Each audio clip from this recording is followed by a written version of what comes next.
ये आज का जो एजेंडा है, ये सब हम डिस्कस करेंगे। तो data science, machine learning, deep learning, ये सब रिलेटेड होता है।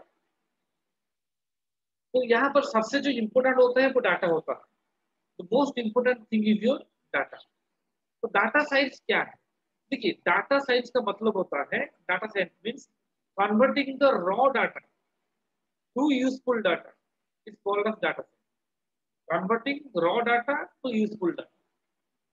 So how example means suppose I will tell you, can you use crude oil in your scooter? क्या आप क्रूड ऑयल को अपने स्कूटर में डाल सकते हो? नहीं डाल सकते। क्यों नहीं डाल सकते? क्योंकि क्रूड ऑयल जो होता है वो डायरेक्टली स्कूटर में डालोगे तो गाड़ी चलेगा नहीं। ये फिर फिल्टर, क्रूड ऑयल को फिल्टर करते हो, फिल्टर करके करके फिर पेट्रोल निकलता है। तो उस पेट्रोल को, that petrol is used on scooter. Okay. Similarly, whenever we are collecting data means, suppose for example I'm giving to you.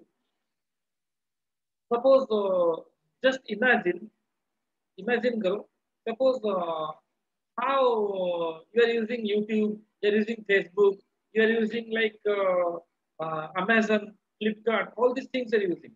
Netflix, they all like see, YouTube recommends videos to you. Yes, तो YouTube होता है आपको video recommend करता है। वो कैसे करता है रिकमेंड? आप जिस तरह का सर्च करते हो उस तरह का रिकमेंडेशन वो करता है। ठीक है। आप जिस तरह का सर्चिंग करते हो, जिस तरह का कीवर्ड लगाते हो यूट्यूब पे, तो YouTube plus 200 crore 200 crore people are there. तो उससे कैसे पता होता है कि कौन सा यूजर को क्या पसंद है क्या पसंद नहीं है? समझते हो? तो ये collect all the data, collect करता है।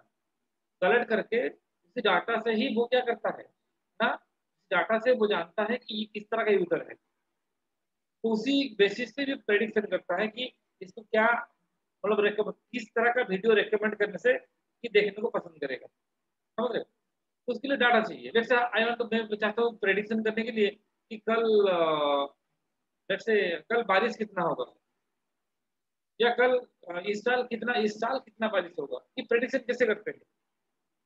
हमें चाहिए लास्ट लास्ट 10 साल या 15 साल या 20 साल 50 साल का डाटा चाहिए। तो उसी के बेसिस से हम प्रेडिक्शन कर सकते हैं कि इस साल कितना बारिश होगा। एक स्टूडेंट एग्जाम में पास करेगा कि नहीं करेगा, कैसे प्रेडिक्ट कर सकते हैं? फिर बहुत सारा स्टूडेंट का डाटा चाहिए, उनका डाटा चाहिए, मतलब वो कितना टाइम पढ़ते हैं, कितना टाइम खेलते हैं, कितना टाइम सोते हैं, क्लास अटेंड करते हैं कि नहीं करते हैं, प्रैक्टिकल्स करते हैं कि नहीं करते हैं। तो इस सारा डाटा से हम प्रेडिक्ट कर यूज करके हम बता सकते हैं कि एक स्टूडेंट जो है, एक नया स्टूडेंट है, वो एग्जाम में पास करेगा कि नहीं करेगा। लेकिन इसके लिए डाटा चाहिए। ठीक है। तो ये जो साइंस है, डाटा साइंस का जो मैंने बताया, मतलब एक लाइन में रॉ डाटा को यूजफुल डाटा में कन्वर्ट करना। क्योंकि डाटा हमेशा सही तरीके से नहीं होता। ठीक है। और डाटा साइंटिस्ट जो होता है, डाटा साइंटिस्ट का काम यही होता है to convert the raw data into, raw data को क्या करना है, यूजफुल डाटा में कन्वर्ट करना। तो मैं एग्जांपल दे रहा हूँ, मैं कुछ डाटा दिखा रहा हूँ आपको कि हमेशा जो डाटा होता है वो सही फॉर्मेट में नहीं होता है। वन एग्जाम्पल तो समझ सकते हो। आप बोल सकते हैं डाटा क्या चाहिए, डाटा क्या है। देखिए, आप कोई भी काम करो, जैसे आप एग्जाम देते हो कॉलेज में, कॉलेज में एग्जाम देने से पहले आप नोट बनाते हो, डिफरेंट डिफरेंट टीचर से पढ़ते हो, बहुत सारा बुक से पढ़ते हो, उससे लाके नोट्स बनाते हो। तो वो जो नोट्स होता है, देखिए मैं आपको ये डाटा दिखा रहा हूँ, वो जो नोट्स होता है वो आप क्यों बनाते हो? क्योंकि हर एक बुक से सारा चीज अच्छे से नहीं दिया जाता है। सारा जो बुक्स होता है उसमें सारा चीज अच्छे से नहीं दिया जाता है। हर एक बुक से जो अच्छा पोर्शन है उसको आप लाके नोट्स बनाते हो, ताकि जब एग्जाम में जाओगे कोई क्वेश्चन आएगा तो उसका आंसर ठीक से प्रेडिक्ट कर सको। ठीक है। उस नोट से आप पढ़ते हो, सीखते हो। तो आपने क्या किया है ना, फिल्टर किया है सारा, डिफरेंट डिफरेंट बुक्स से फिल्टर करके नोट बनाया है। देखिए, ये एक डाटा है, ये एक हार्ट डिजीज प्रेडिक्शन का एक डाटा है। आप देख पा रहे हो? यहाँ पर देखो, ये जो डाटा है, इस डाटा में बहुत सारा मिसिंग वैल्यू है। मिसिंग वैल्यू का मतलब क्या है? देखिए, यहाँ पर इसकी एक पैरामीटर एज, एक आदमी का जब हम डाटा कलेक्ट किए हैं, ये एक प्रोजेक्ट है कि एक आदमी को हार्ट डिजीज होगा कि नहीं होगा। ठीक है, इसमें बहुत सारे पैरामीटर है, लाइक मेल, एज, एजुकेशन, वो स्मोकिंग करता है कि नहीं करता है, ब्लड प्रेशर है कि नहीं है, डायबिटीज है कि नहीं है, इस तरह का चीज है। तो यहाँ पर जो एज है, एक आदमी का एज हो गया है 405 साल, क्या ये पॉसिबल है? इट्स पॉसिबल दैट एक आदमी का एज होगा 405 साल? पॉसिबल? तो क्या ये, फिर यहाँ पर हो गया, यहाँ पर दो आदमियों का एज मिसिंग, तो यहाँ पर भी ऐसे बहुत सारा जगह पर एन ए वैल्यूज है, तो डाटा मिसिंग है, मतलब ये डाटा जो है वो सही फॉर्मेट में नहीं होता। जो रियल वर्ल्ड का डाटा है वो सही फॉर्मेट में नहीं, हर आदमी अपना सही डाटा नहीं देता है, हो सकता है डाटा बहुत सारा गलत हो। तो ये जो डाटा साइंटिस्ट का काम क्या होता है ना, इसकी डाटा से डाटा को फिल्टर करेगा, क्योंकि ये डाटा से ही हम क्या करते हैं ना, सिखाते हैं। जो भी मशीन लर्निंग का मॉडल हो, जो भी हो, हम सिखाते हैं उसको, सिखाते हैं कि हाँ, अगर हम अगर एक बच्चे को आप, एक छोटा सा बच्चा है, अगर उसको आप बताओगे कि एलिफेंट, तो बताओगे कि टाइगर है, तो बड़ा के क्या बताएगा, जहाँ एलिफेंट देखेगा वो टाइगर बताएगा ना। तो गलत डाटा से अगर किसी को सिखाओगे तो वो गलत सीखेगा, क्योंकि जो डाटा यूज कहाँ पर होता है, ये डाटा यूज होता है मशीन लर्निंग का जो मॉडल होता है वहां पर यूज होता है। तो डाटा साइंटिस्ट का रोल क्या है, जो डाटा रॉ डाटा है उसको यूजफुल डाटा में कन्वर्ट करेगा। तो मैक्सिमम टाइम इसमें इन्वेस्ट होता है कि हमेशा डाटा जो रियल डाटा होता है वो इतना आसान, हमेशा ठीक फॉर्मेट में नहीं होता। ठीक है, और भी बहुत सारा डाटा होता है, उसको दिखाऊंगा मैं थोड़ी देर बाद। तो अब आते हैं इसमें, डिस्कस करते हैं कि मशीन लर्निंग क्या होता है। देखिए मशीन लर्निंग क्या होता है, मशीन जैसे ह्यूमन बींग्स कैन लर्न, जैसे हम लोग सीखते हैं वैसे एक मशीन भी सीख सकता है। तो मशीन को सिखाने का जो तरीका होता है वो मशीन लर्निंग होता है। तो मशीन को कैसे सिखाएंगे हम लोग, एक मशीन कैसे सीखेगा? हम लोग रियल वर्ल्ड वर्ल्ड में हम लोग क्या है, वे ह्यूमन बींग्स, हम सीख सकते हैं, हम, हाँ, हमें जैसे सिखाया था हम सीखते हैं। हम गाड़ी सीख सकते हैं, पढ़ते हैं जो सीखते हैं, ईच टाइम हम सीखते हैं। लेकिन मशीन क्या है, वो तो लिविंग बींग नहीं है ना, वो कैसे सीखेगा? तो मशीन को सिखाने का जो तरीका होता है वो मशीन लर्निंग है। इट वाज, ये जो टर्म है, 1959 में आर्थर समर नाम का एक साइंटिस्ट रिसर्चर था, तो उन्होंने ये टर्म दिया था। This term was given by him. He told that time will come when machines can think like human beings, and that machine can think and machine can learn like human beings to take decisions. Okay. तो ये application क्या है machine learning का? देखिए हर जगह application है, जहां पर कोई टर्म लगा है प्रेडिक्शन का, prediction of anything, prediction of anything that can be done by machine. कल बारिश कितना होगा, कल डॉलर का वैल्यू कितना रहेगा, एक एसएमएस आया है, एक ईमेल आया है, वो स्पैम है कि नहीं है, मार्केटिंग, इस तरह प्रेडिक्शन से सारा काम मशीन लर्निंग में होता है। इस पर आईपीएल कौन जीतेगा, जो आप लोग देख रहे हो, जो ऑटो टेस्ला देख रहे हो, self driving car, there is no driver is there, उसको कोई ड्राइवर नहीं है, तो वो सीखता कैसे है? वो कैसे जानता है? वो तो एक जिंदा आदमी नहीं है ना,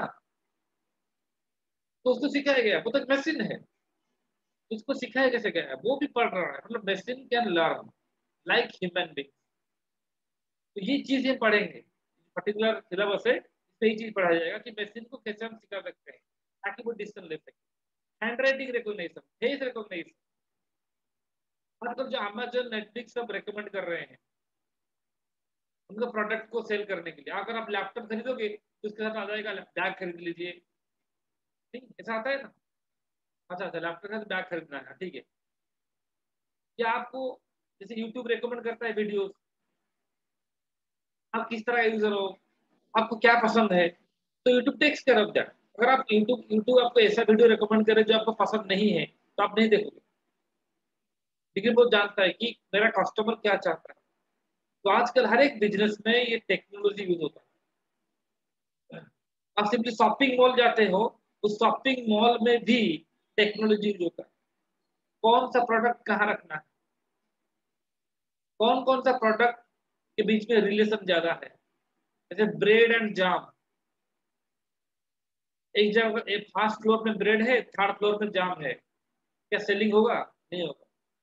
bread jam are highly correlated, जो आदमी ब्रेड खरीदता है वो जाम भी खरीदेगा, इसको पास रखना चाहिए। तो आप शॉपिंग मॉल जाते हो लेकिन कभी सोचा नहीं होगा ये इसमें भी टेक्नोलॉजी होता है, ये भी प्रेडिक्शन क्या था, क्या किस तरह का चीज को ऑर्गेनाइज करने से हमारा सेल बढ़ेगा। अमेजन, नेटफ्लिक्स रिकमेंडेशन, ये सारा चीज मशीन लर्निंग में होता है, एवरीथिंग।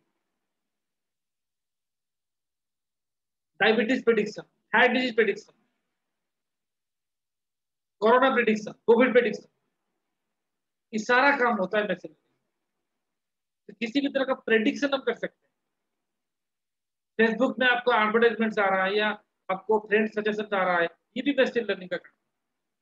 लेकिन ये मशीन लर्निंग करने के लिए, लर्न करने के लिए क्या चाहिए? आप चाहते हो पढ़ना, सीखना चाहते हो, कहाँ से सीखोगे? आप अगर सीखना चाहते हो, किसे सीखोगे? आपको सीखने के लिए डाटा चाहिए, बुक चाहिए, नहीं तो इंटरनेट चाहिए, यूट्यूब चाहिए, सर्च चाहिए। तो सीखने के लिए क्या चाहिए? तो डाटा चाहिए। तो जैसे मशीन को भी सीखने के लिए डाटा चाहिए।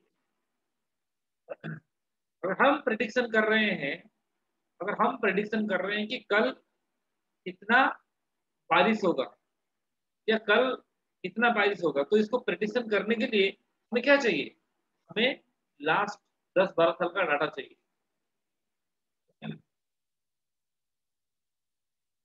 लेट्स से मुझे एक आदमी का फोटो देख के उसका एज प्रिडिक्ट करना है। क्या आप लोग देख रहे होगे कि आप 50 साल बाद कैसे दिखोगे? ये भी एक प्रिडिक्शन है, पता है? This is also application of machine learning. ठीक है, तो ये हर जगह यूज होता है। This is not belongs to computer science, ये हर जगह यूज होता है। रोबोटिक्स, डाटा मैनेज, ऐसा कोई सेक्टर नहीं है जहां पर ये यूज नहीं। ठीक है, एवरी सेक्टर। एक आदमी को लोन दिया जाएगा कि नहीं दिया जाएगा, ये सारा चीज, एवरीथिंग यू कैन डिसाइड। तो इसीलिए इसका इतना डिमांड है आज। तो इसके लिए basically Python is required. Python अच्छा लैंग्वेज है इसको इम्प्लीमेंट करने के लिए। नेक्स्ट कॉन्सेप्ट क्या है? नेक्स्ट इज लाइक, ये जो मैंने बताया कि मशीन लर्निंग के लिए क्या चाहिए? डाटा चाहिए। तो अभी बताया था डाटा साइंस। तो कोई भी प्रेडिक्शन का जो प्रोजेक्ट होता है, एप्लीकेशन होता है, पहले डाटा चाहिए।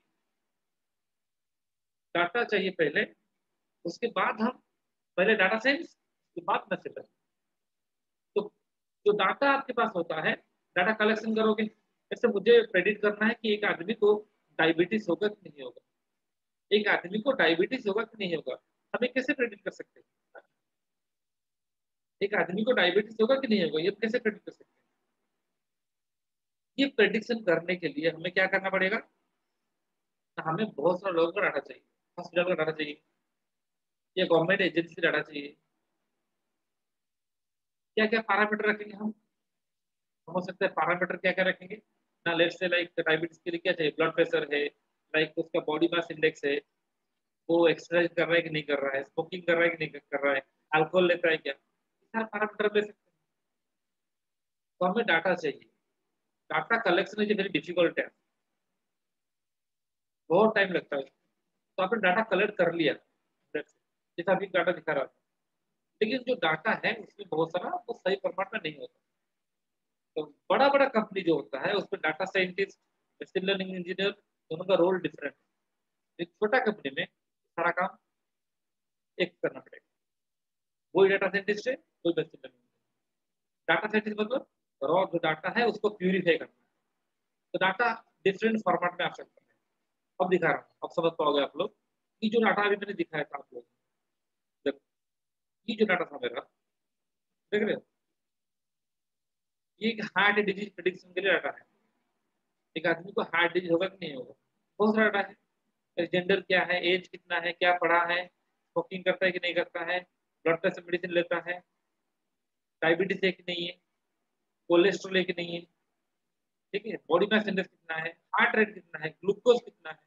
तो जीरो मतलब उसको हार्ट डिजीज नहीं था, जहां जहां पर वन है आउटपुट में हार्ट डिजीज, इस तरह का डाटा है। ओके, तो लेकिन यहाँ पर प्रॉब्लम क्या है? एक आदमी का एज हो गया है 400-500, गलत। तो इससे आप सिखाओगे मशीन को, तो गलत सीखेगा। यहाँ पर डाटा मिसिंग भी है, तो किससे इसको हैंडल करेंगे? इसको तो क्लीन करना है, नहीं? वो क्लीन करके इससे यूजफुल इंफॉर्मेशन निकालना है। सपोज मैं जानना चाहता हूँ, अच्छा बताइए कौन कौन आदमी जो मेल थे उनका जेंडर मेल था और उनका हार्ट डिजीज हुआ था। अच्छा कौन कौन आदमी जो मेल था उसका डायबिटीज भी था, उसका हार्ट डिजीज था। कौन कौन फीमेल थे उनका हार्ट डिजीज, डायबिटीज था, उनका हार्ट डिजीज नहीं था। ये सारा यूजफुल इंफॉर्मेशन हम निकाल सकते हैं। ये होता है डाटा साइंटिस्ट का। ये तो एक डाटा सेट गया दिखाया। मैं आपको और एक डाटा सेट दिखाता हूँ ताकि जान सको कि हाँ एक्चुअली रियल वर्ल्ड में किस तरह का काम होता है। तो इसी डाटा से ही हम मशीन को सिखाते हैं। डाटा को जो प्रोसेसिंग करेंगे क्लीन करेंगे ये होता है डाटा साइंस। और मशीन को जो सिखाएंगे वही मशीन लर्निंग। वो सीखेगा क्यों? वो सीखने के बाद प्रेडिक्शन कर सकता है। मतलब प्रेडिक्शन क्या करेगा मतलब, अगर हम उसको एक नया आदमी आता है उसको वो सब पैरामीटर पूछेंगे, बताओ ब्लड प्रेशर कितना है, बताओ हार्ट रेट कितना है, डायबिटीज है कि नहीं है, तो वो मॉडल बता देगा कि आपको हार्ट डिजीज होगा। ये प्रेडिक्शन कर ये डाटा देखो।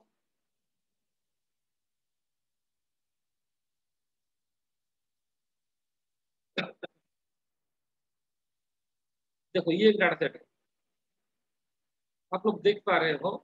ये एक डाटा सेट है, देख पा रहे हो। यहाँ पर डाटा न्यूमेरिक फॉर्मेट में नहीं है।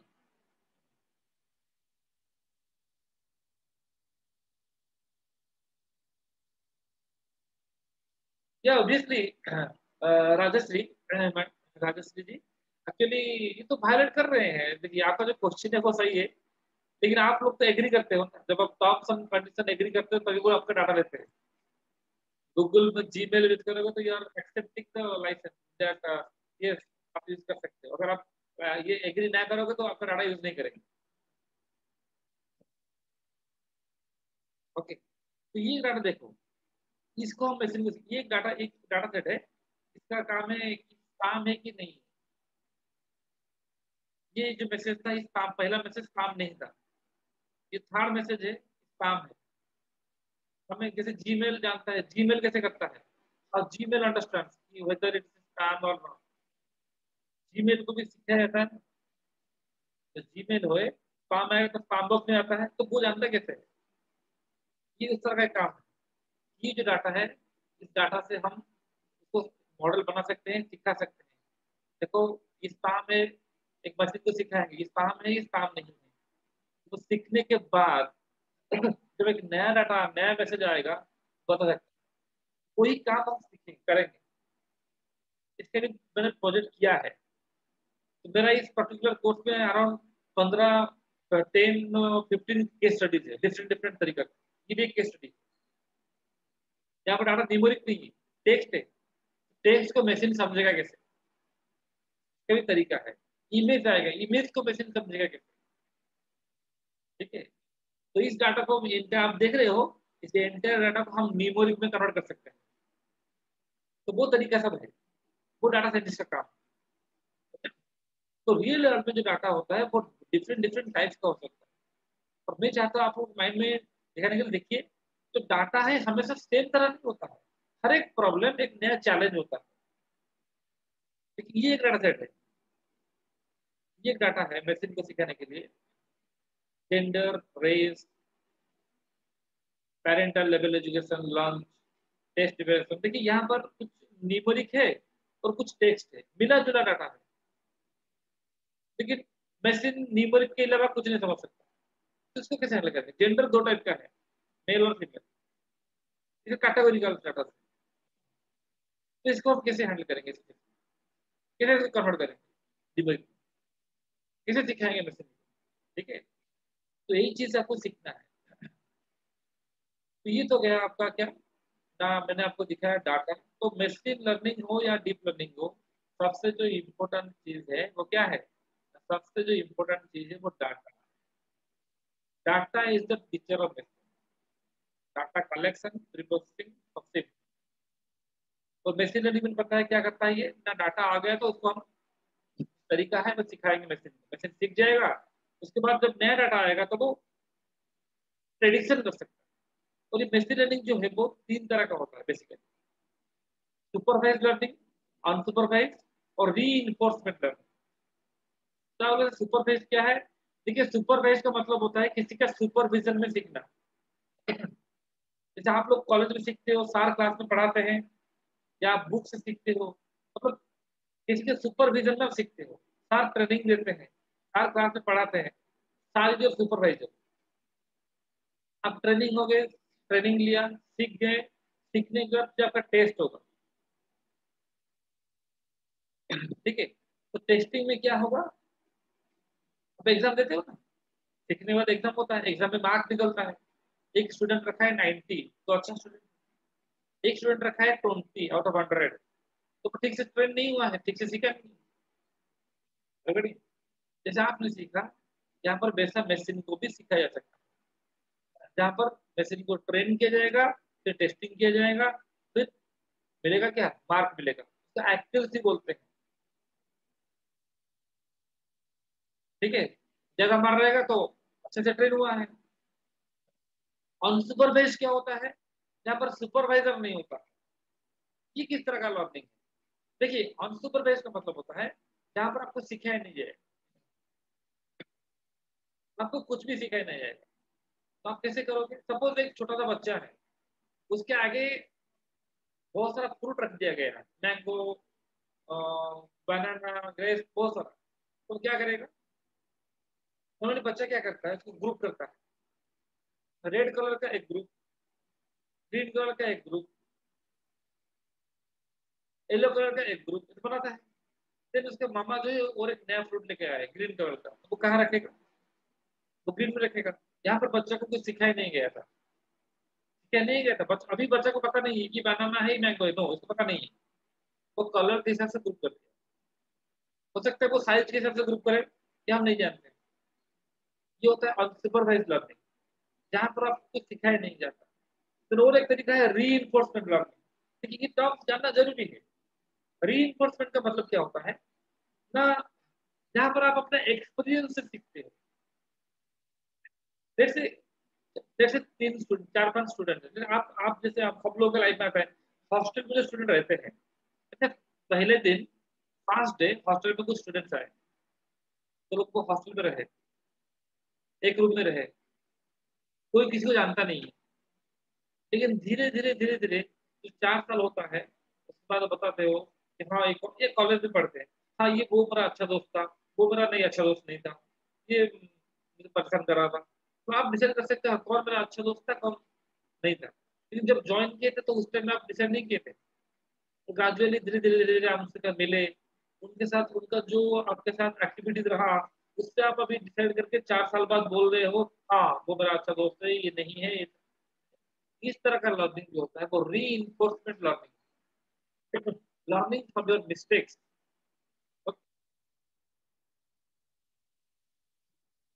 नेक्स्ट क्या है, देखिए ये जो सुपरवाइज लर्निंग है मैंने बताया यहाँ पर, पहले आपको सिखाया जाएगा, फिर आपका टेस्टिंग होगा, फिर टेस्टिंग से मार्क निकलेगा, फिर जितना जितना अच्छा मार्क रहेगा तो वो अच्छा से सीखेगा।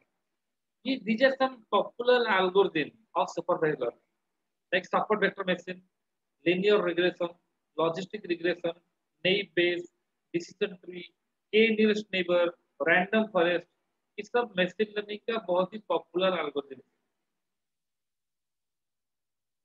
ये सब एल्गोरिथम यूज होता है ना मशीन, मैंने बताया ना मशीन को सिखाएंगे, मशीन को कैसे सिखाएंगे, डाटा तो हमारे पास है, डाटा है, लेकिन ये एल्गोरिथम चाहिए।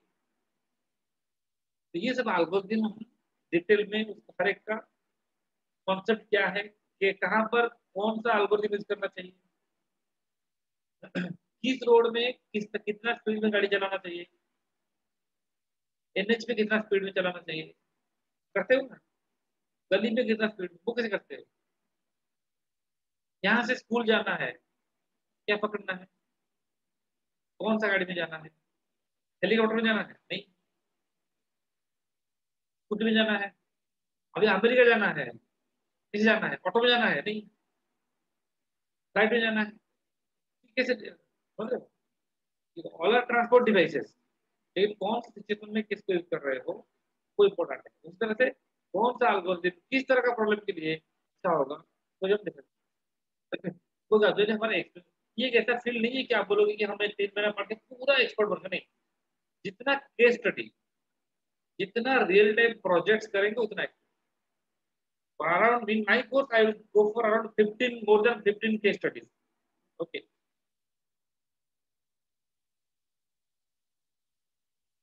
तो जो सुपरवाइज लर्निंग होता है वो दो तरह का होता है. एक होता है क्लासिफिकेशन, एक रिग्रेशन. थोड़ा थोड़ा माइंड में डालो. क्लासिफिकेशन मतलब जहां हमें प्रेडिक्ट करना है जहां पर आउटपुट 0 होगा या 1 होगा, ट्रू होगा या फॉल्स होगा, ईमेल काम है कि नहीं है. अगर इस तरह का प्रोजेक्ट हमारा है तो क्लासिफिकेशन.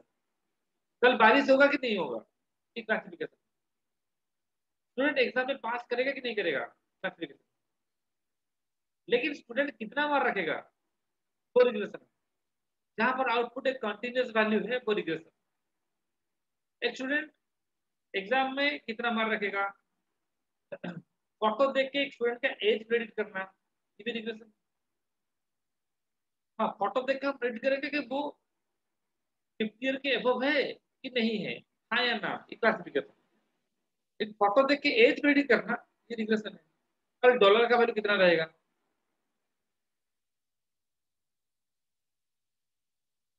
ठीक है. कल तेंदुलकर सेंचुरी करेगा कि नहीं करेगा, क्लासिफिकेशन. कल तेंदुलकर कितना स्कोर करेगा, ये रिग्रेशन. ठीक है. ये सुपरवाइज्ड है. तो अनसुपरवाइज्ड मैंने अभी बोल दिया आपको, जैसे बच्चा कैसे प्रेडिक्ट करता है, ग्रुप बनाता है फ्रूट्स, तो अनसुपरवाइज्ड है. वापस ट्रेंडिंग नहीं दिया जाता. इसके लिए लाइक पॉपुलर एल्गोरिथम लाइक के मींस क्लस्टरिंग एंड प्रायोरी एल्गोरिथम हम यूज करते हैं. तो ये तो आपने देखा मशीन लर्निंग. तो आपने क्या देखा, डाटा साइंस देखा. डाटा सबसे इंपॉर्टेंट है, वो चाहे मशीन लर्निंग का प्रोजेक्ट हो या डीप लर्निंग, दुनिया में जो भी हो, बिना डाटा के कुछ नहीं हो सकता. तो डाटा कलेक्शन इज सबसे ही बहुत ही खतरनाक काम. बहुत सारा डाटा इंटरनेट में अवेलेबल होता है, इसलिए हम लोग क्या करते हैं, उसको यूज कर सकते हैं. बहुत सारा रिसर्च वर्क के लिए दिया जाएगा, बहुत सारा अवेलेबल है. लेकिन अगर आप चाहते हो, जैसे मैं एक प्रोजेक्ट बनाऊंगा कि भुवनेश्वर के लिए, भुवनेश्वर के ऊपर मैं अगर कोविड प्रिडिक्शन बनाऊंगा, कोविड प्रिडिक्शन कि भुवनेश्वर में अगले महीने कोविड केसेस कितना होगा, ठीक है. भुवनेश्वर में कोविड केसेस कब 0 होगा, पर ये मेरा प्रोजेक्ट है. तो मुझे भुवनेश्वर का डाटा चाहिए. Agree point. या भुवनेश्वर में अगर मैं, मेरा प्रोजेक्ट है हार्ट डिजीज, लोगों का हार्ट डिजीज आजकल बहुत डेंजरस डिजीज है, बहुत लोग मर जाते हैं हार्ट डिजीज में. भुवनेश्वर में क्यों हो रहा है, और भुवनेश्वर में क्या क्या पैरामीटर रेस्पॉन्सिबल है, तो उस तरह का प्रिडिक्शन है मेरा. देन जो डाटा कलेक्शन होगा वो सबसे लेटेस्ट काम होगा, और ये एक अच्छा काम है, ये रियल टाइम काम है. नहीं तो बहुत सारा डाटा अवेलेबल है, जैसे मैंने अभी दिखाया था डाटा, वो सब अवेलेबल है नेट में, इंटरनेट फ्रीली अवेलेबल है. और बहुत सारा डाटा आपको खरीदना ही पड़ता है, फाइनेंशियल डाटा होगा तो खरीदना पड़ेगा. तो ये कॉन्सेप्ट है डीप लर्निंग. तो मैं आपके आज एक आप लोगों के माइंड में ये बताना चाहता हूँ कि डाटा साइंस क्या है. हम इंटरनल में नहीं गए हैं, ओवरऑल मशीन लर्निंग क्या है, डीप लर्निंग क्या है. तो देखिए, मशीन लर्निंग और डीप लर्निंग दो तरीका है. मशीन को सीखने का जो तरीका, आप लोग सुनोगे, और एक टर्म आऊंगा, आर्टिफिशियल इंटेलिजेंस. आर्टिफिशियल इंटेलिजेंस क्या है ना, ये जो machine learning, deep learning, AI, ये सब अंडर एआई है. मशीन लर्निंग हो या डीप लर्निंग हो या एआई, ये सब किसके अंडर में है, एआई के. तो artificial intelligence is the super set, ये सबका सुपर सेट. और उसका सबसेट जो वो क्या है ना, मशीन लर्निंग. और मशीन लर्निंग का सबसेट क्या है ना, डीप लर्निंग. ऑलरेडी अगर आर्टिफिशियल इंटेलिजेंस इंडिया है, मशीन लर्निंग उड़ीसा है, तो डीप लर्निंग क्या है ना, भुवनेश्वर. तो what is mean, deep learning क्यों इसको बोला जाता है, क्या मतलब क्या है इसका. देखिए, मशीन लर्निंग में भी मशीन को सिखाया जाता है, डीप लर्निंग सिखाया जाता है. क्यों, मशीन क्यों सीखेगा, मशीन सीखेगा पर्पस क्या है, टू बिकम इंटेलिजेंट. हम रोबोट को इंटेलिजेंट बना रहे हैं, रोबोट क्या है, मशीन है. तो हम क्या बोलते हैं, it is artificially intelligent. Robot is not naturally intelligent. हम उसको आर्टिफिशियली इंटेलिजेंट बनाया है. ऑलरेडी। उसका आर्टिफिशियल इंटेलिजेंस कैसे बनेगा? वो सीखने से बनेगा, और सिखाने का तरीका दो है। क्या है? Machine learning, deep learning. कहाँ सीखेगा? डाटा साइंस से, डाटा से। तो एक मशीन को सिखाने का जो तरीका, दो तरीका है, मशीन लर्निंग और डीप लर्निंग। कहाँ सीखेगा? डाटा से। सीखने के बाद क्या बनेगा? Intelligence, that is artificial intelligence. तो आर्टिफिशियल इंटेलिजेंस जो है वो मेजर है, ये सबका सबसेट। ठीक है। तो deep learning is subset of machine learning which is subset of artificial intelligence. Deep learning में क्या होता है? यहाँ पर हम लोग क्या करते हैं, जितना हमारा ह्यूमन ब्रेन सीखता है उस तरह हम सिखाते हैं। हमारा ब्रेन जैसे किसी में एक टाइगर को देख रहा है, तो मैं टाइगर को कैसे एनालिसिस कर रहा हूँ? उसका आंख देखकर, उसका मुंह देखकर, कुछ पैटर्न्स होता है ना, उसको देखकर मैं एनालिसिस कर रहा हूँ ये टाइगर है। समझ? तो उसी तरह से एक मशीन को कैसे हम सिखाएंगे कि टाइगर है? जैसे हमारा ब्रेन सीख रहा है, हमारा ब्रेन में बहुत सारे न्यूरॉन्स है, एक न्यूरल नेटवर्क है, बायोलॉजिकल न्यूरल नेटवर्क। जैसे हम सिखा सकते हैं एक मशीन, उसे बोलते हैं आर्टिफिशियल न्यूरल नेटवर्क। बहुत ही बढ़िया है, इंटरेस्टिंग चीज है, आजकल डिमांडेड है। आप बोल सकते सर अगर मशीन लर्निंग है तो डीप लर्निंग क्यों आया? कि मशीन लर्निंग मॉडल तब फेल करता है जब डाटा ज्यादा कॉम्प्लेक्स होता है, और जब डाटा ज्यादा कॉम्प्लेक्स होता है, और जब डाटा बहुत ज्यादा हो जाता है, लाखों में होता है डाटा, उस टाइम में मशीन लर्निंग मॉडल का परफॉर्मेंस घट जाता है। At that time we prefer to use this deep learning model. Okay. इसके भी बहुत सारा हर एक जगह पर एप्लीकेशन है। मेडिकल में है, like cancer cell prediction, robotics में है, सेल ड्राइविंग कार में है, image processing, language translation. Odia में लिखोगे तो वो, आजकल आप देख रहे हो फेसबुक में अगर कोई आप उड़िया में पोस्ट करो तो इंग्लिश में करता है conversion. Application of deep learning, एक लैंग्वेज से और एक लैंग्वेज में ऑटोमेटिक कन्वर्ट हो जाएगा। ओके। ये आप देख सकते हो एक बायोलॉजिकल न्यूरल नेटवर्क है। ये क्या है? Biological neural network. तो डीप लर्निंग का फंडा ये है। इसको न्यूरॉन्स बोलते हैं। न्यूरॉन, हमारा ब्रेन में बहुत सारा न्यूरॉन्स होता है। ये एक न्यूरॉन, एक न्यूरॉन क्या करता है ना, इंफॉर्मेशन लेता है, यहाँ से इनपुट लेता है, सिग्नल आता है, उसको प्रोसेसिंग करता है, प्रोसेसिंग सिग्नल ट्रांसमिट करता है, और सिग्नल ट्रांसमिट भी मल्टीपल लेयर पे जाता है। तो ये कहाँ आता है? देखिए ये एक न्यूरॉन है, ये जो ट्रांसमिट करेगा, ये उससे रिसीव करेगा। समझ रहे हो? इसका इनपुट, इसका जो आउटपुट आएगा, इसके लिए इनपुट है। ऐसे मिलियंस ऑफ न्यूरॉन्स। ये काम कर रहा है ना। हम एक आर्टिफिशियल न्यूरल नेटवर्क भी हम इससे रिलेट कर सकते हैं। ये सब ओवरऑल आइडिया है। ये एक आर्टिफिशियल न्यूरल नेटवर्क है, उसी को हमने प्रिंट कर लिया। हमें सिखाना है मशीन को कि टाइगर, यहाँ पर एक टाइगर है, टाइगर का फेस है। जब ये टाइगर नहीं है फिर ये सोचो कि टाइगर है। तो ये इसका आंख को ले रहा है इनपुट, इसका कान ले रहा है, इसका मुंह ले रहा है, ये इसका लेट से इसका लाइक टीथ को ले रहा है, ये सब इनपुट ले रहा है। ये एक न्यूरॉन है। इसका जो इनपुट आएगा, यहाँ पर क्या होगा? आउटपुट। ये और एक न्यूरॉन है। न्यूरॉन को भी हम मैथमेटिकल डिपेंड कर सकते हैं, कैसे करेंगे वो तो डीप लर्निंग पढ़ेंगे। ये सब न्यूरॉन है। जैसे बायोलॉजिकल न्यूरॉन था, ये सब आर्टिफिशियल न्यूरॉन है। और artificial neural network nowadays much more popular,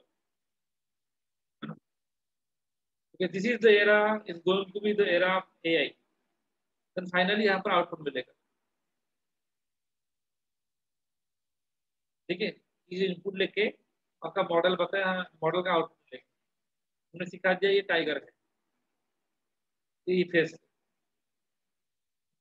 ऐसे बहुत सारे टाइगर का इमेज होगा, हमारे पास 10,000 टाइगर का इमेज है, डिफरेंट डिफरेंट पोस्चर में हमने सिखा दिया। तो एक नया टाइगर आएगा, तो इसको दिखाएंगे तो वो सीख लेगा। जैसे हेलमेट प्रेडिक्शन होता है, एक आदमी हेलमेट पहना है कि नहीं पहना है, मास्क पहना है कि नहीं पहना है, एक आदमी मास्क पहना है कि नहीं पहना है, प्रेडिक्शन करें। समझ रहे हो? ट्रैफिक पोस्ट में लगा है, कैमरा लगा है, वो डिटेक्ट कर लेगा, हाँ ये आदमी हेलमेट नहीं पहना है, तो फाइन ऑटोमेटिकली उस गाड़ी का नंबर स्कैन होकर फाइन चला जाएगा उसको।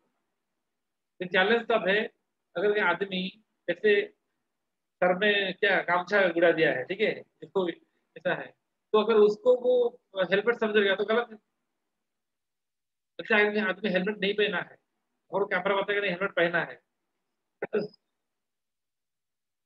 कोई प्रॉब्लम नहीं, ठीक है। लेकिन एक आदमी हेलमेट पहना है और वो कैमरा बता दिया नहीं पहना है, फाइन चला गया, तो बहुत सा चैलेंजेस है। तो इस तरह का काम के लिए हम आजकल न्यूरल नेटवर्क यूज करते हैं। तो न्यूरल नेटवर्क मॉडल से बहुत बहुत पॉपुलर है मशीन लर्निंग, क्या एडवांस है। नेक्स्ट क्या है देखिए, तो मैंने जैसे बताया, तो ये मेरा जो सिलेबस है पूरा मशीन लर्निंग, डाटा साइंस और डीप लर्निंग सारा कवर करेगा। तो ये जो चीज है क्या है, मेन चीज क्या है ना, जब डाटा बहुत कॉम्प्लेक्स होगा और डाटा बढ़ जाता है, अब देख रहे हो amount of data, machine learning का परफॉर्मेंस घट जाता है, ओल्डर लर्निंग एल्गोरिथम और ये मशीन लर्निंग का एल्गोरिथम। लेकिन डीप लर्निंग का एल्गोरिथम का परफॉर्मेंस अच्छा रहता है। When data is 10 lakh data है, 10 लाख लोगों का डाटा है, machine learning model will not going to do well, much more better, लेकिन डीप लर्निंग का मॉडल अच्छा काम करेगा। अगर ये 100 सैंपल्स है, then you use machine learning, ठीक है। अगर अब 100 डाटा है तो मशीन लर्निंग यूज करो, बहुत ज्यादा डाटा है, बेटर टू गो पर डाटा कॉम्प्लेक्स है डीप लर्निंग। ये छोटा सा कंपेरिजन है। डिफरेंट डिफरेंट बहुत लोगों के माइंड में कंफ्यूजन होता है, तो मैं कंफ्यूजन क्लियर करना चाहता हूँ। AI ML DL, data science, तीनों के लिए क्या चाहिए, डाटा चाहिए। वो डाटा साइंस चला गया, प्री प्रोसेसिंग, डाटा को क्लीन करना। एआई कब आया था, 1956 में, developer John McCarthy. Machine learning term है 1959, तो पहले कौन आया है, AI, artificial intelligence. Machine learning आया 1959, डीप लर्निंग आया 2000 by Eisenberg, okay, and this is after someone. AI क्या है, machine can mimic like human behaviour, human being behave करता है, डिसीजन लेता है, जैसे बिहेव करता है, उस तरह मशीन भी बिहेव कर सकता है। ये एक एआई का मॉडल है। रोबोट एक बिहेव करता है ह्यूमन बीइंग की तरह। मशीन लर्निंग में क्या होगा, the machine can learn like human.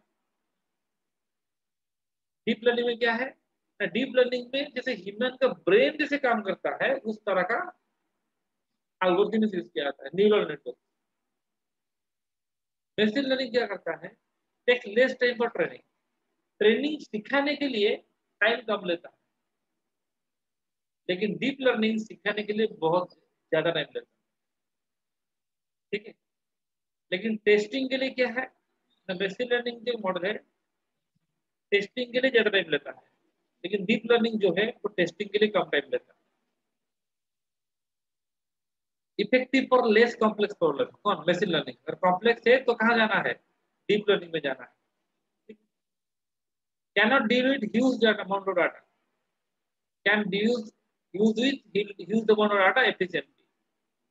यहाँ पर फीचर एक्सट्रैक्शन, जो डाटा हम एक्सट्रैक्ट, एक टाइगर है, टाइगर का फोटो दिया है, तो हमको अगर मशीन लर्निंग मॉडल यूज करेंगे तो मैनुअली हम उसका डाटा को एनालाइज करेंगे, ताक कान जो है बहुत मैनुअली हम फीचर बनाएंगे, क्या क्या लेंगे हम।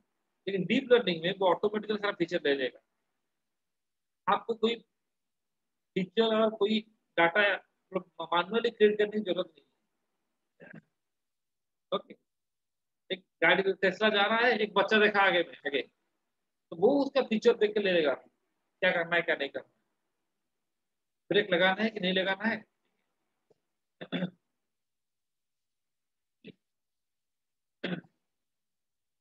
तो ये जो है, मैं तो आपको डाटा साइंस बोला, एआई बताया, एआई मेन है, एआई, एआई का सबसेट है machine learning, deep learning. Machine learning deep learning होता है सिखाने के लिए, सीखने के बाद वो इंटेलिजेंट बनेगा, उसको बोलते हैं आर्टिफिशियल इंटेलिजेंस।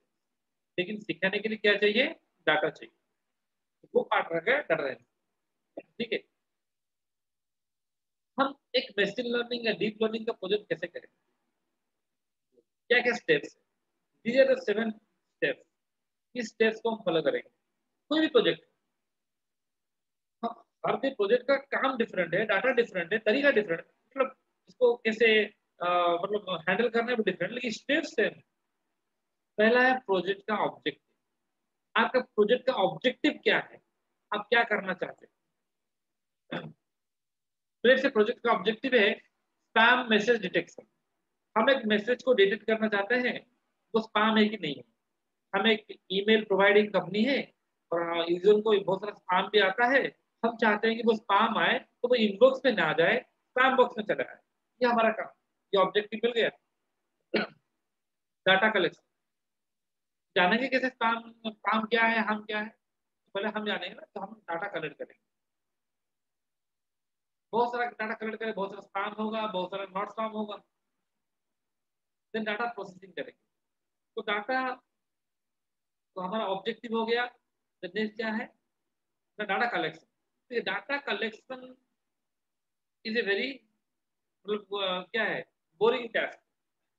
तो डाटा कलेक्शन कहाँ से कर सकते हो, आप इंटरनेट से कर सकते हो, या आजकल गूगल फॉर्म बना के सब करते हैं कि भाई देखो ये मेरा गूगल फॉर्म है, डाटा दे दो। मैं एक बनाना चाहता हूँ एक हार्ड डिजीज का प्रोजेक्ट, सब ये से डाटा अपना अपना डाटा दो। ठीक है, या तो नहीं तो आप क्या कर सकते हो, लाइक स्क्रैपिंग कर सकते हो किसी वेबसाइट से। नहीं तो आप मैनुअली, अगर आप लेट्स से हॉस्पिटल का डाटा चाहिए तो हॉस्पिटल जाके कलेक्ट कर सकते हो। नहीं तो आपको क्या है ना, आपको बहुत सारे इंटरनेट में बहुत सारे साइट्स है जहाँ पर डाटा फ्रीली अवेलेबल होता है, उसको भी यूज कर सकते हैं। ठीक है, तो बहुत सारा सोर्सेस है जहाँ से आप डाटा कलेक्ट कर सकते हैं। हम भी बहुत सारे सोर्सेस जल्दी बताएंगे इसको। तो डाटा कलेक्ट हो गया, तो मेजर हेडक खत्म हो गया। लेकिन अभी मैं आने वाला है हेडक क्या, डाटा क्लीन करना है। आपने तो कलेक्ट कर लिया, एक आदमी का नेम, विलेज, उसका सारा चीज कलेक्ट कर लिया। लेकिन सपोज एक आदमी को हार्ट डिजीज होगा कि नहीं होगा, उसका नाम से कोई चीज फर्क पड़ता है? आपने कलेक्ट किया नाम, क्या बोलेंगे कि सचिन होगा तो हार्ट डिजीज होगा, सौरभ होगा तो हार्ट डिजीज नहीं होगा? ऐसा हो सकता है क्या? नहीं हो सकता ऑलरेडी। तो ये मतलब क्या है, नेम एक वाइटल फैक्टर नहीं है। तो उस डाटा सेट पे नेम का भी इंपोर्टेंस नहीं है, रखना नहीं चाहिए। हार्ड डिस्क होगा कि नहीं होगा, उसमें नेम की क्या जरूरत है? ऑलरेडी। तो अब आया डाटा, तो उस तरह का कॉलम को क्या रख करना चाहिए, हटा देना चाहिए। तो डाटा प्री प्रोसेसिंग, आपने 50 कॉलम कलेक्ट किया है, लेकिन आपके प्रोजेक्ट के लिए 50 कॉलम, उनमें से आपने देखा कि ओनली 20 कॉलम्स आर नेसेसरी। लेकिन आप उसे जानोगे कैसे कि वो 20 कॉलम नेसेसरी है? उसके लिए भी तरीका है। ठीक है, सब भी टेक्नोलॉजी होता है। डाटा प्री प्रोसेसिंग, तो डाटा को क्या करेंगे, हम क्लीन करेंगे, जो जो कॉलम इंपोर्टेंट नहीं है उसको हटाएंगे। जैसे मैंने दिखाया था, एक आदमी का एज हो गया है 400 साल, अरे भाई अगर हम उसी से सिखा देंगे मशीन को, वो मशीन तो गलत सीखेगा। क्योंकि आदमी का एज 400 साल नहीं हो सकता। ठीक है, तो उस तरह को कैसे हैंडल करते हैं? जैसे एक आदमी का ब्लड प्रेशर मिसिंग, और एक आदमी का ब्लड प्रेशर जीरो हो गया है गलती से। किसी का ब्लड प्रेशर जीरो हो सकता है? नो। तो इस सारा डाटा को हैंडल कैसे करेंगे, तो क्लीन करना पड़ता है। तो उसके लिए बहुत सारा हमें टेक्निक। एक आदमी का डाटा 5 बार रह गया है, तो भाई 5 बार रहा है तो क्यों हम मशीन, तो मशीन जो सीखेगा तो ज्यादा टाइम लेगा कि नहीं लेगा? तो डुप्लीकेट डाटा हटाना है, जो कॉलम नेसेसरी नहीं है उसको हटाना है। मिसिंग वैल्यू है, बहुत सारी जगह पर मिसिंग डाटा नहीं दिया गया है, उसको हैंडल करेंगे। तो इस सारा काम होता है क्लीनिंग, डाटा प्रिपरेशन। ये होता है डाटा साइंटिस्ट का काम। और फिर इससे यूजफुल इंफॉर्मेशन निकालना, ये भी होता है। कौन कौन सा आदमी जिनको डायबिटीज हुआ था, उनका एज 40 साल के नीचे है, उनका हार्ट डिजीज हुआ था? मुझे ये आंसर चाहिए, बताइए। समझ रहे हो? बोलते हैं यूजफुल इंफॉर्मेशन निकालना, सारा काम हो सकता है। तो पाइथन हम यूज करते हैं पैकेज पांडा, जो डाटा साइंस लाइब्रेरी। तो नेक्स्ट स्टेप क्या है, स्टेप 4। स्टेप 1 गया क्या, प्रोजेक्ट ऑब्जेक्टिव। स्टेप 2 गया डाटा कलेक्शन। देन स्टेप 3 क्या है, डाटा क्लीन हो गया, आपने सारा डाटा को क्लीन कर दिया। ठीक है, देन एक्सप्लोरेटरी डाटा एनालिसिस, तो डाटा को विजुअलाइज करना है। बहुत सारा ग्राफ यूज करते हैं। ग्राफिकली प्रेजेंट करने से डाटा को समझने में आसान होता है। कैसे, एग्जांपल मैं दिखा रहा हूँ, एक दो एग्जांपल देखो तो समझ लो।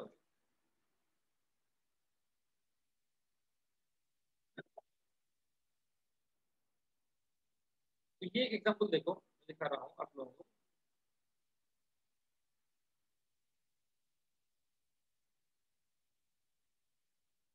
थोड़ा लोड होने में टाइम लगेगा, एक सेकंड। देखो, ये एक छोटा सा प्रोजेक्ट है, दिखा रहा हूँ, देख रहे हो ये ग्राफ है। इसे क्या बोलते हैं पता है? इसे बोलते हैं, क्या पता है? ये कोरिलेशन दिखाता है, हिट मैप बोलते हैं, हिट मैप। ये ग्राफिकली बनाया गया है।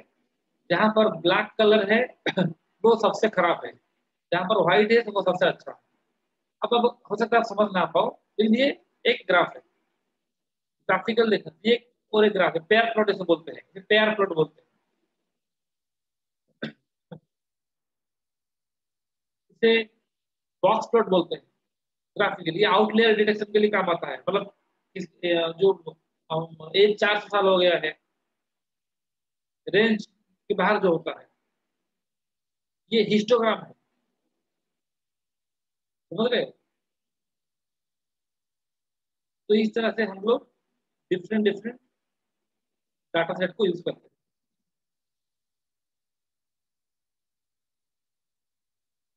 और एक ग्राफ दिखा रहा हूं मैं, देखिए, ये बार चार्ट है, ये पाई चार्ट है, परसेंटेज दिखाता है कौन सा कैटेगरी का कितना परसेंट। डायबिटीज, मेरे जो डाटा था उसमें 34.9% लोगों को डायबिटीज था, 68% लोगों को डायबिटीज नहीं था, पाई चार्ट है। तो ग्राफिकली रिप्रेजेंट करने से डाटा को समझने में आसान होता है। ये होता है एक्सप्लेनेटरी डाटा एनालिसिस। तो इसको भी हम पढ़ेंगे। इसको पढ़ने के लिए क्या हम मेरे कहते हैं, like matplotlib package, seaborn, okay, तो पाइथन का पैकेज, ये सब प्लॉट होता है, scatter plot, bar plot, histogram, ठीक है। ग्राफिकली रिप्रेजेंट करने से समझने में आसान होता है। लाखों डाटा है, आप डाटा को देख के समझ नहीं पाओगे, एक ग्राफिकल लेकर कर दिया जाए, अच्छा अच्छा, इतना परसेंट बीमार है, इतना परसेंट बीमार नहीं है, अच्छा समझ। Then fifth step is model selection. अब तक एक्सपर्ट डाटा से हो गया तो अभी करना क्या है, आपको सुटेबल मॉडल चूज करना है कि कौन सा एल्गोरिथम यूज करके आप ट्रेनिंग दोगे। मशीन लर्निंग यूज करोगे या डीप लर्निंग यूज करोगे? अगर मशीन लर्निंग यूज करोगे तो कौन सा एल्गोरिथम यूज करोगे? बहुत सारा है, रिग्रेशन यूज करोगे या क्लासिफिकेशन यूज करोगे, ठीक है, या क्लस्टर यूज करोगे। तो डाटा के हिसाब से हम डाटा को देख के, उसका जो ग्राफ ग्राफ देख के हम डिसाइड कर सकते हैं कहाँ पर कौन सा यूज करने से अच्छा हो, अच्छा एक्यूरेसी आएगा या मॉडल का परफॉर्मेंस अच्छा आएगा। ये एक स्टेप है, ये बताएंगे क्योंकि यहाँ पर बताना पॉसिबल नहीं है, स्टेप बाई जाना। नेक्स्ट क्या है, मॉडल इवेल्युएशन। आपका मॉडल कैसे काम कर रहा है, आपने जो मॉडल सिलेक्ट किया है उसका एक्यूरेसी आ गया। आप एक हेलमेट डिटेक्शन कर रहे हो कैमरा में, आपका एक्यूरेसी आया है 60%, मतलब वो 40% गलत प्रेडिक्शन कर रहा है, प्रॉब्लम नहीं होगा?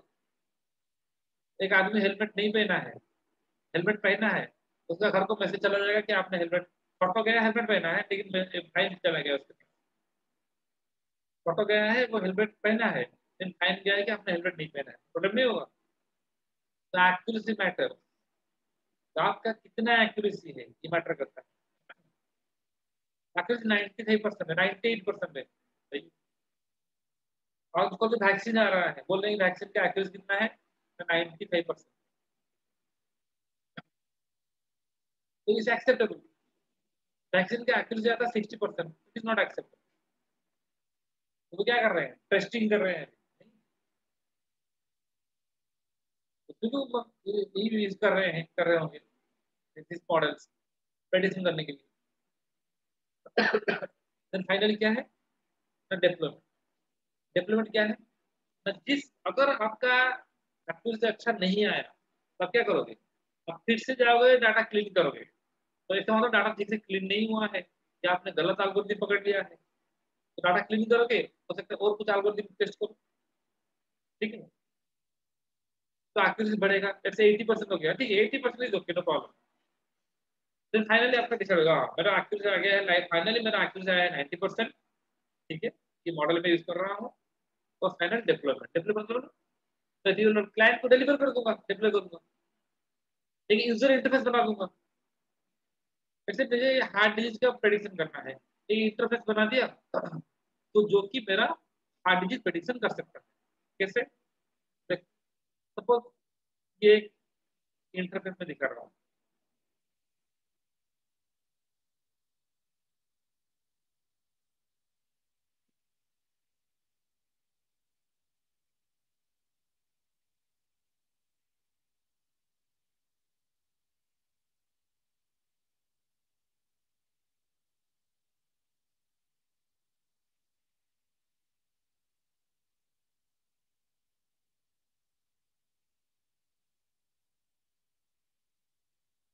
रन किया है, थोड़ा टाइम लगेगा, हाँ आ गया।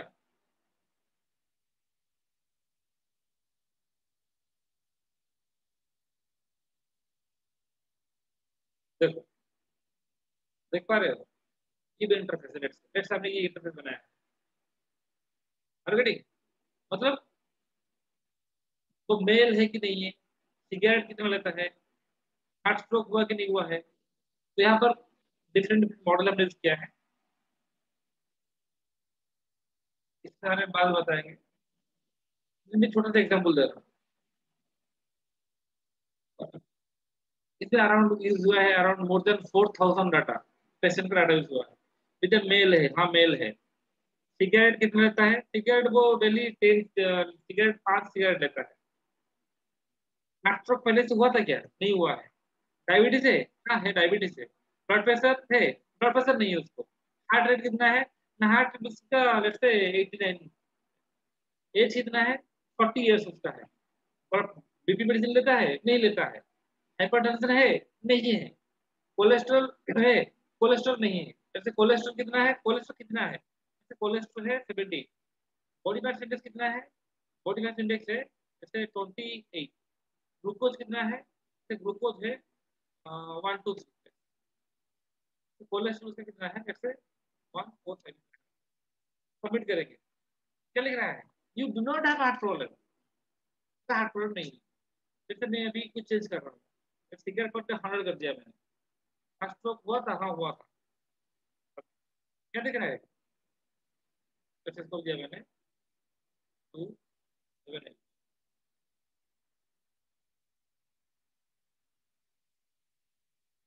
ग्लूकोज दे रहे थे 278।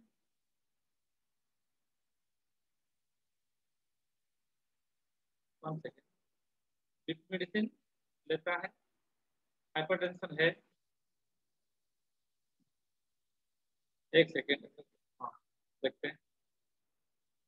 नहीं, ये वाला थोड़ा ये हो रहा है, तो मैंने पुराना वाला रन किया है। ब्लड प्रेशर है,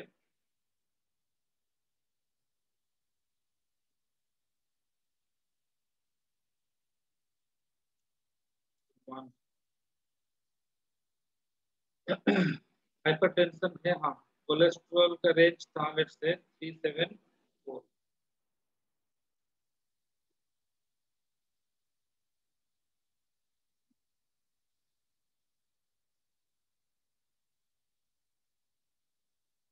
इस मॉडल को थोड़ा रेक्टिफाई करना पड़ेगा, उसमें शायद जो ये वाला शायद टेस्ट नहीं किया गया है।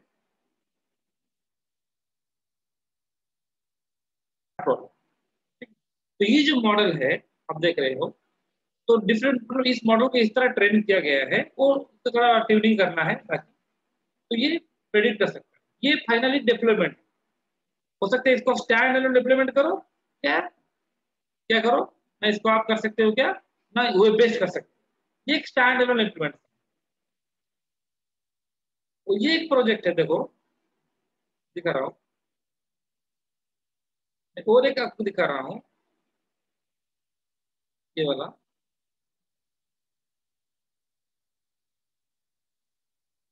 और एक प्रोजेक्ट है, आप लोग देख सकते हो। ये एक स्पाम वाला प्रोजेक्ट है, स्पाम डिटेक्शन के लिए। अभी आज स्पाम डाटा दिखाया था, यहाँ पर दो मॉडल्स है, इसके बारे में भूल जाओ क्या वो मॉडल्स है। डिफरेंट डिफरेंट मशीन लर्निंग का मॉडल हमने यूज किया है यहाँ। तो मैं यहाँ दूंगा लेट से, मैं दे रहा हूँ लेट से हेलो, हेलो रंजन। तो मैं प्रेडिक्ट कर रहा हूँ आमर हाँ क्या दे रहा है, क्या आ रहा है, मैसेजेस नॉट स्पैम। देखो अब मैं लिखूंगा हेलो रंजन यू वॉन $1000, आपने $1000 जीता है, क्या दे रहा है, दिस मैसेज इज स्पैम। ठीक है, तो ये जो केस स्टडी है इस पे क्या गया है, टेक्स्ट डाटा किया गया है, more than 5000 messages have been collected, इसमें किया गया है। तो इस तरह का काम हम कर सकते हैं। ओके, तो मैं आपको आज तो दिखाया, मैं एक छोटा सा एग्जाम्पल दिखा रहा हूँ, ये तो आपने देखा कैसे हो रहा है। तो मैं आज आपको एक छोटा सा क्लासिफिकेशन का और रेग्रेशन का एग्जाम्पल दिखाऊंगा। ठीक है, और जो नेक्स्ट कल का सेशन रहेगा it will mostly I will go for some more practical examples. कल का मोस्टली थियोरेटिकल कॉन्सेप्ट नहीं है, आज जितना थियोरी मैंने बता दिया है, कल से प्रैक्टिकल कॉन्सेप्ट रहेगा। ठीक है, तो मैं एक एग्जांपल दे रहा हूँ, छोटा सा एग्जांपल दे रहा हूँ, एक छोटा सा एग्जांपल दे रहा हूँ रिग्रेशन का।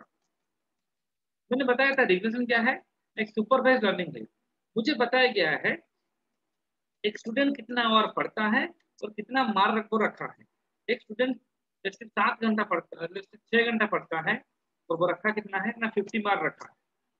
एक स्टूडेंट और एक वही स्टूडेंट और एक स्टूडेंट लेट से 8 घंटा पढ़ता है और 70 मार्क रखा है।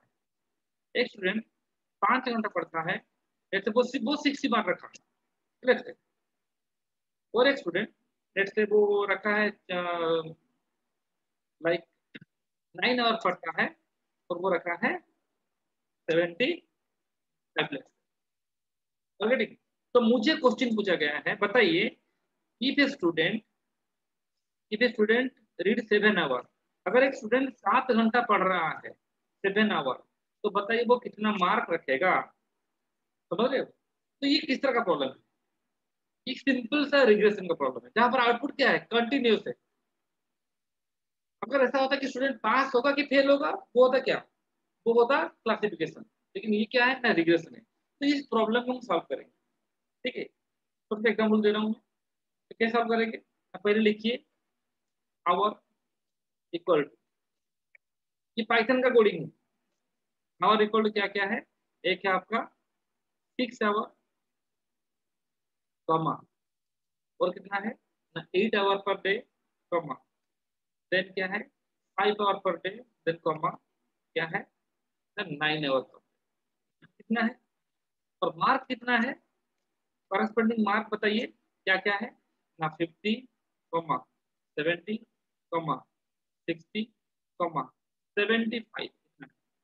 ठीक है, ये आवर है, ये मार्क। तो हम सिखाएंगे किसी रिग्रेशन। तो हम यहाँ पर एक मॉडल लेते हैं लीनियर रिग्रेशन, इसका मैथमेटिकल कॉन्सेप्ट बहुत दूसरा है, वो हम रेगुलर में बताएंगे ये कैसे करता है। हमें क्या करना है, हमें एक मॉडल बनाना है, उसको सिखाना है कि अगर आवर इतना है तो इतना मार्क पड़ेगा। हमें एक मॉडल बनाना है, अगर 7 घंटा पड़ेगा तो वो कितना मार्क रखेगा, ये डिसाइड करना है। तो कैसे करेंगे, मैं एक मशीन लर्निंग का जितना भी एल्गोरिथम है वो सब कहाँ पर है, sklearn में। sklearn एक पैकेज है, sklearn इंपोर्ट लीनियर रिग्रेशन। तो लीनियर रिग्रेशन नाम का एक क्लास है, तो हमें उसको इंपोर्ट करना पड़ता है। उसका मैथमेटिकल कॉन्सेप्ट है। तो उसका एक क्लास का क्या करते हैं, नॉर्मली क्लास को कैसे यूज करते हैं, ऑब्जेक्ट बनाते हैं। तो ऑब्जेक्ट बनाओ, तो scaler dot linear model, linear underscore model, scaler dot linear model. अब बोलो सर क्या है, स्केलर में एक पैकेज होता है, पाइथन पढ़े होगे पैकेज, और एल क्या है, लीनियर मॉडल क्या है, एक मॉड्यूल है, और लीनियर रिग्रेशन एक क्लास। तो मैं इसका क्लास का ऑब्जेक्ट बना दिया, देखो कितना सिंपल है।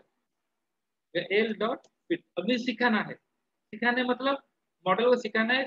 6 घंटा पड़ेगा 50 रखेगा, 8 घंटा पड़ेगा 70 रखेगा, मैं सिखा रहा हूँ, सिखाने के लिए यूज करते हैं फिट मेथड।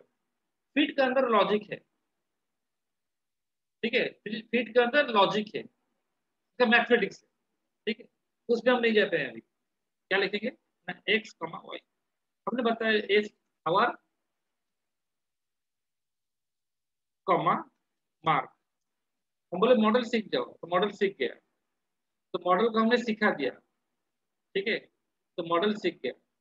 हम बोलते हैं अभी मॉडल बताओ, प्रेडिक्ट करो, एल डॉट, मॉडल का नाम क्या है, एल, मॉडल प्रेडिक्ट करो किसको ना, अगर एक स्टूडेंट 7 घंटा पढ़ता है तो कितना मार्क रखेगा, क्या आंसर है, अगर एक स्टूडेंट 7 घंटा पढ़ता है तो कितना रखा है, 63.75 मार्क रखेगा, अगर ऐसा कंडीशन है तो।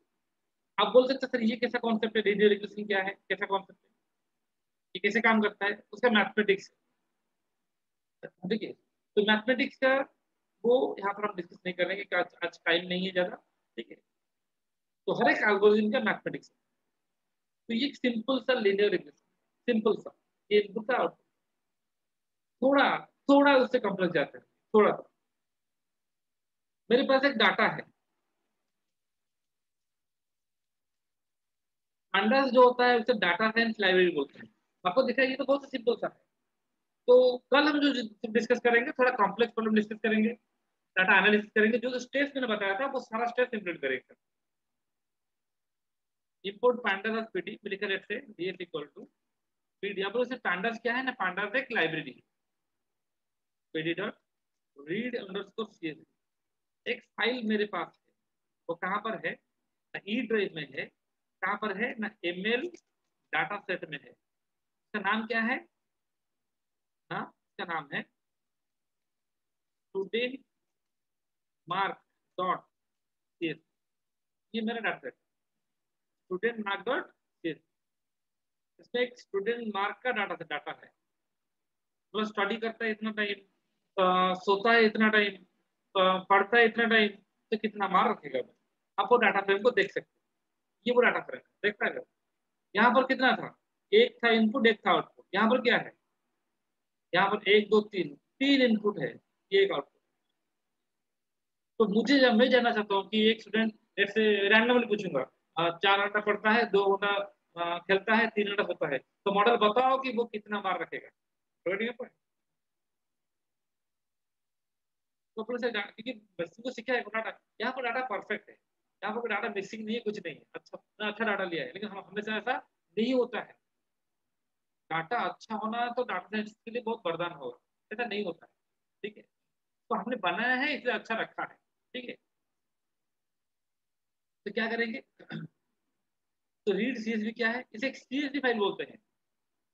ये एक फाइल होता है जहां पर इसको डाटा रखा गया है, कॉमा सेपरेट वैल्यू, ठीक है। तो मैं क्या करूंगा, मेरा इनपुट क्या रहेगा, ये तीन इनपुट रहेगा, आउटपुट क्या रहेगा, एक आउटपुट रहेगा।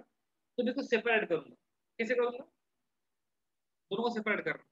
क्या कर रहा हूँ, एक पे किसको रखूंगा, डाटा फ्रेम और डॉट, अगर मैं लास्ट कॉलम को ड्रॉप कर लूंगा इस डाटा से, मार्क को ड्रॉप कर लूंगा, तो ये तीन इनपुट रहेगा एक्स में, और वाई में कौन रहेगा आउटपुट में, मार्क।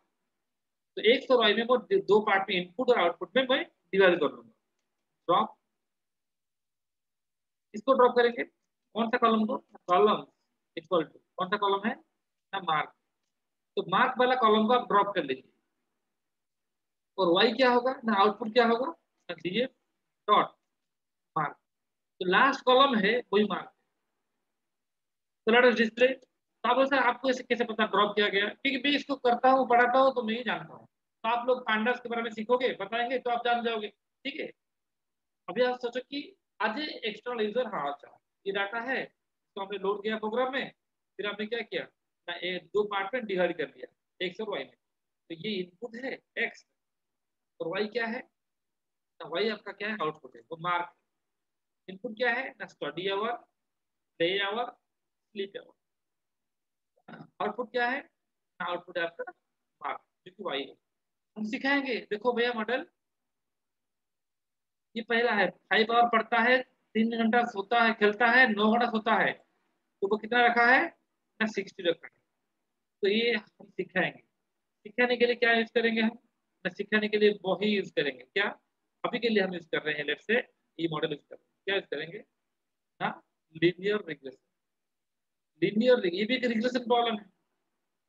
तो हमने जो मशीन लर्निंग का जो एसकेएलएन पैकेज है, वहां से लीनियर रिग्रेशन को इंपोर्ट किया और एक क्लास बना दिया। ठीक है, अब क्या लिखेंगे? L dot fit. फिट के अंदर क्या है, लिखेंगे एक्स कॉमा वाई। तो इसका मतलब मॉडल को हमने बता दिया, ये इनपुट है, ये आउटपुट। मॉडल सीख गया। अब एक नया स्टूडेंट आया है, हम जानना चाहते हैं कि वो कितना मार रखेगा। वो बताओ आप, नया स्टूडेंट बताओ, आपका कितना कितना घंटा आप, पहला पैरामीटर क्या था देखो, study hour, play hour, sleep hour. आप कितना घंटा पढ़ते हो? तो मैं 5 घंटा पढ़ता हूँ। कितना होता? सेकेंड पैरामीटर क्या है ना, प्ले आवर। कितना घंटा खेलते हो? तो मैं 4 घंटा खेलता हूँ। सोते हो कितना? 8 घंटा। मॉडल बताओ वो कितना बार रखेगा? वो रखेगा 54 पार्ट, 54.99, मतलब अप्रोक्सीमेटली कितना रखेगा? 55 बार रखेगा। ऑलरेडी तो इस तरह रख रहा है। ये कोई क्वेश्चन है? इसमें भी बहुत सारे टेक्निक्स है, ये सबसे सिंपलेस्ट है।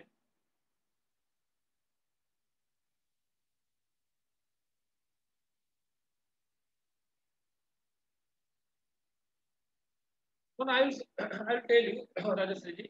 ओके, यहाँ पर तो डाटा बहुत सिंपल है, लेकिन जहाँ पर डाटा सही फॉर्मेट में नहीं होता है, हम इसे कन्वर्ट करते हैं। कल कल मैं कुछ केस स्टडीज दूंगा, ठीक है? I give some case studies कि जब डाटा सही फॉर्मेट में नहीं होता है तो इसे कैसे कन्वर्ट किया जाता है। कल मैं इंटर केस स्टडी बताऊंगा आपको, ठीक है? कैसे कैसे होता है, क्या क्या स्टेप्स फॉलो करते हैं, एक कैसे हम क्वालिटेटिव डाटा कन्वर्ट करते हैं, बताएंगे पूरा। तो ये तक एक क्लासिफिकेशन का काम। और एक बता रहा हूँ आज के लिए, एक ये गया क्या, रिग्रेशन का। रिग्रेशन में 2 एग्जाम्पल दिया, और आज एक बता रहा हूँ क्लासिफिकेशन का। क्या का लास्ट पार्ट है, थोड़ा इतना पैसेंस रखे हो, थोड़ा पैसेंस रख लो।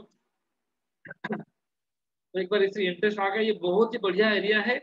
मतलब आप, इतना काम है ना, इतना इसमें, इस फील्ड में इतना इतना काम है कि जिंदगी में इतने से खत्म नहीं होगा करने से। आप सीखने धीरे धीरे एक एक काम, नया नया काम कर सकते हो। क्लासिफिकेशन का मतलब होता है जहां पर आउटपुट क्या होता है, कैटेगोरिकल होता है। कैटेगोरिकल मतलब ट्रू या फॉल्स, स्पाम वाला। तो आप बोलोगे तो कल मैं इसको स्पाम वाला को पूरा इम्प्लीमेंट करूंगा, जहां पर टेक्स्ट रखा था। ठीक है, तो क्लासिफिकेशन में आउटपुट होगा ट्रू फॉल्स, यस नो, 0 1, इस तरह का। ठीक है,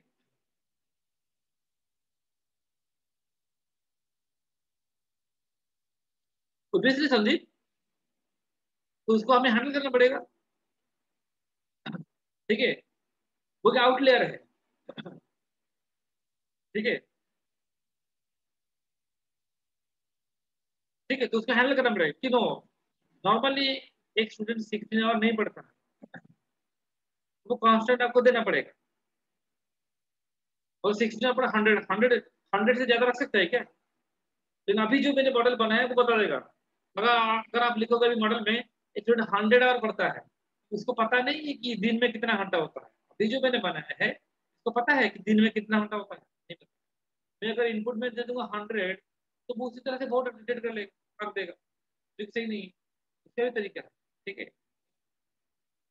तो क्या है, कैसे किस तरह का इनपुट आप दे सकते हो, हम कैसे इसको रेस्ट्रिक्शन करते हैं, ये सारा चीजें कर सकते हैं।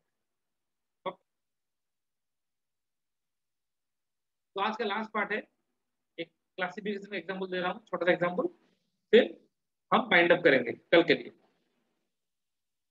क्लासिफिकेशन के लिए एक डाटा सेट ले रहा हूँ।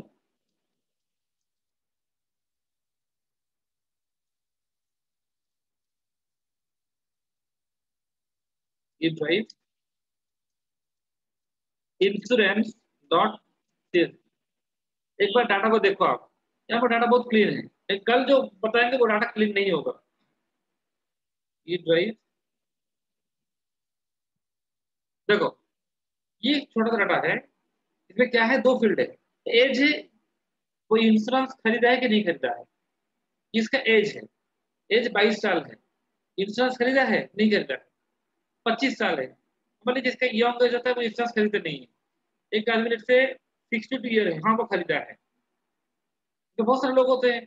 हमें एक मॉडल बनाना है कि एक आदमी का एज से, तो एज से इंश्योरेंस का रिलेशन होता है, ठीक है। तो यहाँ पर आउटपुट जो क्या है, 0 1 है, कैटेगोरी का। हम पूछेगा का एज, आदमी का एज 40 साल है, वो इंश्योरेंस लेगा कि नहीं लेगा। तो ये काम करना है, ठीक है। तो ये क्या आंसर क्या आएगा 0 1 में। अब जो भी इनपुट दो, आंसर क्या आएगा 0 1 में। दिस इज योर क्लासिफिकेशन, ठीक है। तो कैसे करेंगे इसको। अब पहला काम है, इसको क्या करना है, ये जो डाटा है उसको दो पार्ट में, इनपुट और आउटपुट में करना है। ये सबसे सिंपलेस्ट डाटा है, उसमें कोई मिसिंग वैल्यू नहीं है, कुछ भी नहीं है। तो मैं लिख रहा हूँ, क्या लिखेंगे, एक्स इक्वल्स टू, क्या लिखेंगे, डाटा फ्रेम डॉट ड्रॉप करो। किसको ड्रॉप करना है, कॉलम्स इक्वल टू इंश्योरेंस, तो ड्रॉप कर लिया मैंने। एक्स में क्या रहा एज, वाई में क्या रहेगा ना, Y equal to D F dot, X मिल गया वाई मिल गया। यहाँ पर क्या ना, कॉलम्स। तो अब देखो एक्स क्या है, एक्स एज है, वाई क्या है। तो ये जो तरीका दिखा रहा हूँ, मेरे पास जितना डाटा है मैं सबको ट्रेनिंग दे रहा हूँ, बट नॉर्मल में ऐसा करते नहीं। फिर हम यूज करते हैं के फोल्ड वैलिडेशन, क्रॉस वैलिडेशन और ट्रेंड टेस्ट स्प्लिट करते हैं, उसका तरीका डिफरेंट है, कल बताएंगे उसको। लेकिन अभी के लिए मैं क्या कर रहा हूँ, तो मेरे पास जितना डाटा है सारा डाटा से सिखा रहा हूँ। तो यहाँ पर मैं एक एल्गोरिथम यूज कर रहा हूँ जो कि क्लासिफिकेशन का है। उसका नाम क्या है ना, के नियरेस्ट नेबर एल्गोरिथम। इसका भी मैथमेटिकल बैकग्राउंड है, from sklearn dot neighbours import K neighbours classifier. तो ये एक एल्गोरिथम है, के नेबर्स क्लासिफायर, एक क्लासिफिकेशन का एल्गोरिथम। क्लासिफिकेशन मतलब जहां पर आउटपुट 0 या 1 में आता है। तो मैं इसका एक ऑब्जेक्ट बना रहा हूँ, क्या लिख रहा हूँ, मॉडल इक्वल टू, तो ऑब्जेक्ट बना। तो ये छोटा पे एग्जाम्पल बताता हूँ ये काम कैसे करता है ना। नेबर मतलब एक स्टूडेंट खड़ा है, उसका, मैं जानना चाहता हूँ उसका ब्रांच क्या है। तो वो जहां पर खड़ा है उसके पास में 100 स्टूडेंट खड़े हैं, लेकिन मैं उनका नियरेस्ट 5 स्टूडेंट को कंसिडर किया। तो नियरेस्ट 5 थे, उनमें से मिला 3 कंप्यूटर साइंस का है, 2 इलेक्ट्रॉनिक्स है, या एक 3 कंप्यूटर साइंस है, एक इलेक्ट्रॉनिक्स, एक इलेक्ट्रिकल। तो हमारा जो मॉडल है वो क्या बताएगा, मैक्सिमम नेबर कितना है कंप्यूटर साइंस, 14 कंप्यूटर। तो ये इस तरह काम करता है, बट इसका बहुत बैकग्राउंड है। लाइक हम यूज करते हैं यूक्लिडियन डिस्टेंस और मैनहट्टन डिस्टेंस, स्मॉलेस्ट डिस्टेंस कैसे फाइंड करेंगे, ठीक है। बट अभी तक के लिए आप जानो कि ये एक एल्गोरिथम है जिससे हम सिखा सकते हैं। तो मैं यहाँ पर ले रहा हूँ n underscore neighbours equal to 5।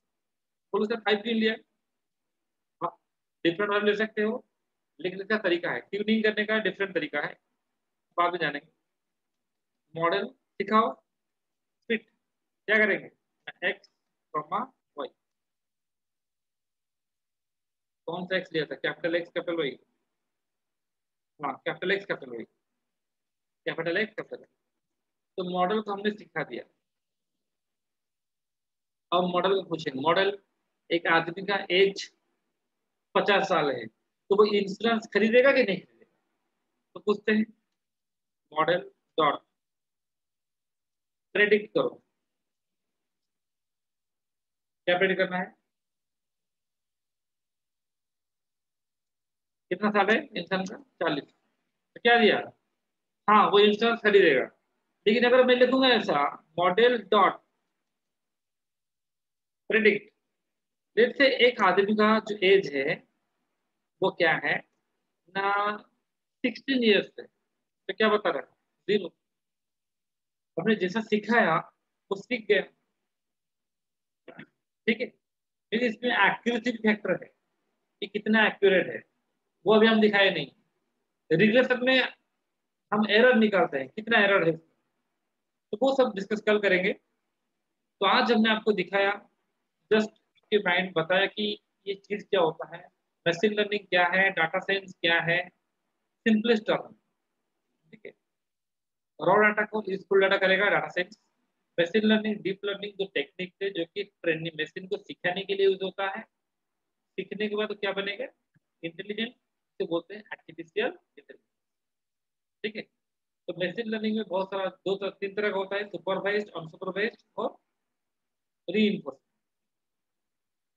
Supervised दो तरह का होता है, क्लासिफिकेशन, रिग्रेशन। तो हमने एक दो प्रॉब्लम दिखा है आपको, एक रिग्रेशन वाला दिखा है, रिग्रेशन का दो प्रॉब्लम दिखा है छोटा छोटा, बट आइडिया आ गया। हाँ, रिग्रेशन ये होता है जहाँ पर आउटपुट कंटिन्यूस होता है, क्लासिफिकेशन होता है जहाँ पर आउटपुट कैटेगोरिकल होता है, 0 1 ट्रू फॉल्स।